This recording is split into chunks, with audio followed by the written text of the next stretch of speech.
In today's video, I'm going to show you how to change the language in Claude AI in just a few simple steps. If you use Claude in different languages or you just want the interface to feel more comfortable and easier to navigate, this quick tutorial will help you switch it over fast. And if this video helps you out, make sure to hit the like button and subscribe for more AI tutorials, simple tech guides, and step-by-step walkthroughs just like this one. Let's jump right in.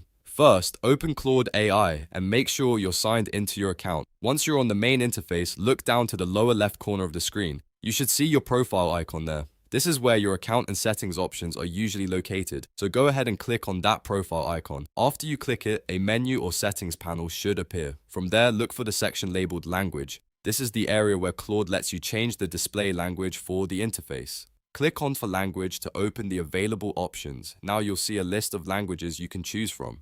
Take a moment to browse through the options and select your preferred language. Whether you want to use Claude in English or another supported language, just click the one that matches what you want. As soon as you select your language, Claude AI will update the interface automatically. You do not need to refresh the page, log out, or restart anything. The change should happen instantly, which makes the process really quick and convenient. And that's all there is to it.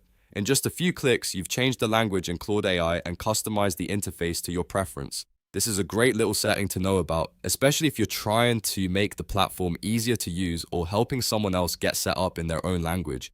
If this tutorial helped, please remember to like the video, subscribe to the channel, and turn on notifications so you never miss the next AI how-to guide. Thanks for watching, and I'll see you in the next one.